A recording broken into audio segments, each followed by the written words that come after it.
यदि हमारे जीवन में थोड़ा भी सताव आ जाता है, यदि हम प्राण बचा के पीछे हट जाएंगे, तो परमेश्वर का वचन कहता है जो अपना प्राण बचाएगा वो उससे खोएगा। सिंपल सी बात है। यीशु मसीह ने अपने एक वचन में बोला है कि जो सारे मनुष्यों के सामने मुझे मान लेगा, मैं पिता के सामने उससे मान लूँगा।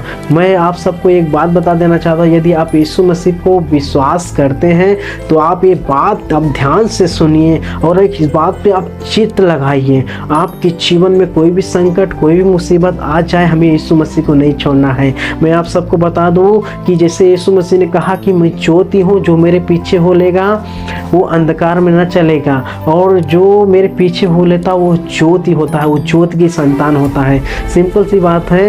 यदि हम जब यीशु मसीह के पीछे जाते हैं तो हम ज्योति की संतान होते हैं। तो ज्योति एक ऐसा चीज़ है कि जो कहीं भी जाता है तो अंधकार को दूर करता है। जो अंधकार की जो सारी बातें रहती हैं वो ज्योति से भय रखता है। यीशु मसीह ने कहा कि अंधकार की जो है कि हम ज्योति की संतान है, तो अंधकार में जितने भी लोग रहते हैं वो हमसे क्या करेंगे, भय रखेंगे, क्योंकि यीशु मसीह ज्योति, हम ज्योति, यीशु मसीह के पीछे जाएंगे तो हम ज्योति की संतान ठहरेंगे।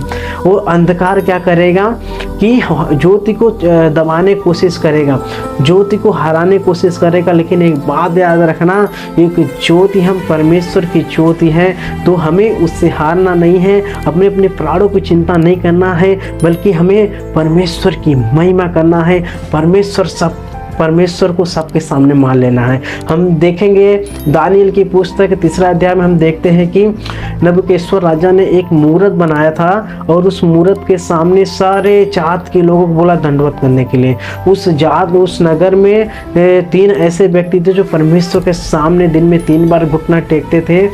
जब ये बात मालूम पड़ा कि नबूकदनेस्सर राजा को वो जो परमेश्वर के सामने घुटना टेकते हैं, मेरे मूर्ति के सामने नहीं टेक रहे हैं, तो उसने क्या बोला, उनको पकड़ के उस आग की भट्टी में डाल दिया जाए।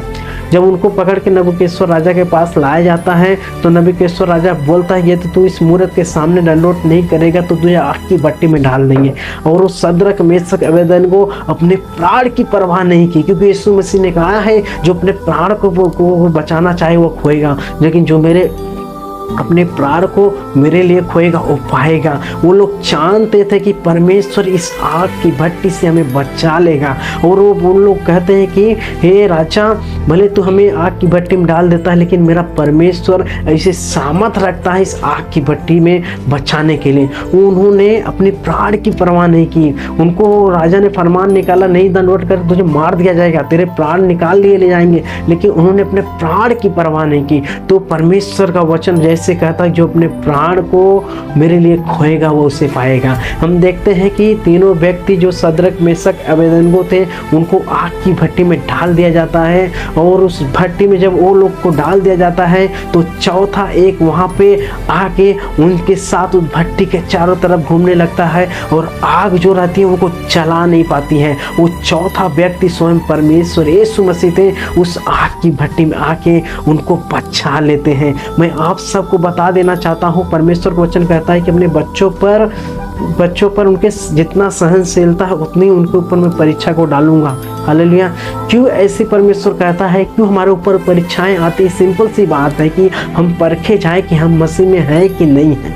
मैं आप सबको बता देना चाहता हूँ, यीशु मसीह कहता है कि तुम मुझसे प्रेम करते हो तो मेरे वचन पे चलोगे। यदि आप यीशु मसीह को प्रेम करते हो तो मैं आपको बोल देता हूँ, आप यीशु मसीह का कभी भी इनकार नहीं करो। चाहे समाज हो जाए, चाहे जाति आ जाए, चाहे कुछ भी आ जाए आपके सामने, चाहे लोग आपको प्राण की हानि पहुंचाने को आ जाए, हमें डरना नहीं है, घबराना नहीं है। हमें विश्वास करना है कि हमारा परमेश्वर इन सब से बड़ा है, और हमारा जो परमेश्वर है इन सब चीज़ों से बाहर निकालने की सामर्थ रखता है।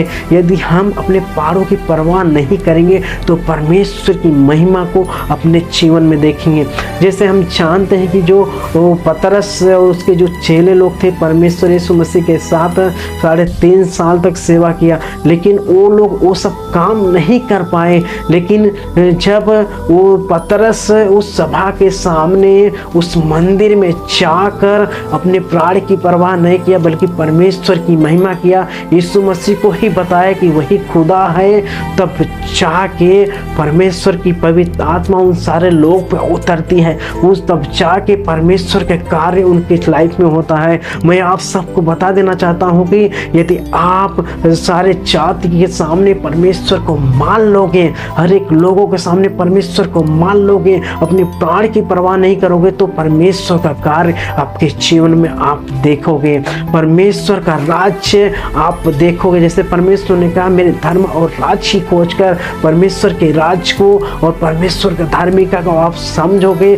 तो ये बात याद रखना, आपका जीवन बदल जाएगा। आप जानते हैं कि परमेश्वर के लिए कोई भी चीज़ असंभव ना हो जो परमेश्वर ना कर सके। बाइबल का वचन जैसे कहता है यदि जो मनुष्य ना कर सके वो मुझे बोल मैं वो कर दूंगा। और हमें जानता है जो मनुष्य नहीं कर सकता है वो परमेश्वर कर सकता है। मैं सिंपल सी बात आप सबको बता देना चाहता हूँ, इस वचन के मत्ती 10:39 से परमेश्वर वचन जैसा लिखा है कि जो अपने प्राण को बचाएगा वह उसे खोएगा। मैं आप सबको बात कह देता हूँ कि यदि आप यीशु मसीह को इनकार करोगे, यदि कोई अगर कोई बात हो जाती है, अरे तू यीशु मसीह को मानता है, तो हमें डरना नहीं, हमें घबराना नहीं है, हमें स्वीकार करना, हाँ यीशु मसीह को मानता हूँ, यीशु मसीह जिंदा परमेश्वर है। यदि आप परमेश्वर का इनकार करोगे तो सिंपल सी बात है, यदि आपकी मृत्यु हो जाएगी तो यीशु मसीह कहते हैं कि मैं पिता के सामने तेरा इनकार करूंगा। जब परमेश्वर तुम्हारा इनकार कर देगा, सिंपल सी बात है, तुम्हारा प्राण जो होगा वो नरक में जाएगा। यदि आप अपने प्राण को बचाना चाहोगे तो सिंपल सी बात आप खो दोगे, लेकिन हमें अपने प्राण की परवाह नहीं करना है, बल्कि हमें परमेश्वर के लिए अपने प्राण को खोना है। अब मतलब क्या है कि हमें सारे लोगों के सामने परमेश्वर के नाम को ऊंचा करना है, परमेश्वर को स्वीकार कर लेना है, परमेश्वर को डिक्लेयर कर देना है कि यीशु ही प्रभु है। तो परमेश्वर कहता है कि चाहे तू जो भी करेगा, हर एक चीज़ में मैं तेरा साथ में रहूँगा। तब मैं आप सबको बोल देता हूँ कि मैं आप सबको विश्वास दिलाता हूँ, तब परमेश्वर की महिमा आपके ऊपर उतरेगी, परमेश्वर की आत्मा आपके ऊपर उतरेगी और आपके जरिए परमेश्वर का कार्य प्रकट होगा, क्योंकि आपने परमेश्वर को मान लिया है और अपने प्राणों की चिंता नहीं किया है। जिस प्रकार सदरक मेशक अबेदनगो ने उस परमेश्वर की महिमा देखी और सारे लोग जो थे वहाँ पे उस परमेश्वर की महिमा देखी, राजा भी परमेश्वर की महिमा देखा। यदि हम चाहते हैं कि सारे लोग परमेश्वर की महिमा देखें या वो परमेश्वर की महिमा करें, तो सिंपल सी बात है, अपने प्राण को चिंता नहीं करना है, अपने प्राण को बचाना नहीं है, अपने प्राण को यीशु मसीह के लिए खो देना है। और जैसा वचन कहता है यदि आप प्राण को खो दोगे तो आप उसे पा जाओगे। सिंपल बात, यदि हम यीशु मसीह में मर भी जाए हमें कोई टेंशन नहीं, हमें सीधा स्वर्ग मिलेगा।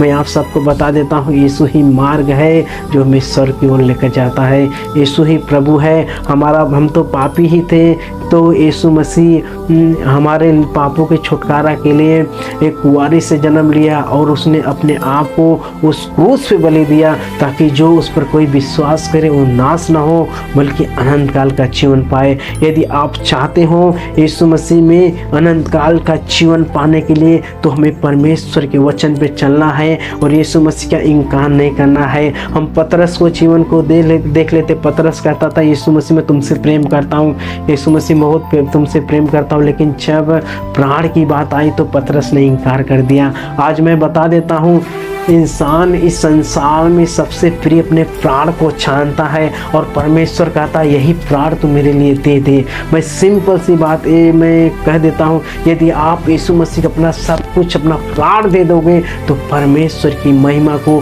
आप अपने जीवन में एक अद्भुत तरीके से देखोगे। और मैं विश्वास करता हूँ जितने लोगों के सामने आप माने रहोगे उतने लोगों के सामने परमेश्वर की महिमा करते हुए आप देखोगे और उतने सारे लोग परमेश्वर की महिमा करेंगे और वो मान लेंगे कि यीशु ही प्रभु है, यीशु ही खुदा है। जय मसीह, जय प्रभु।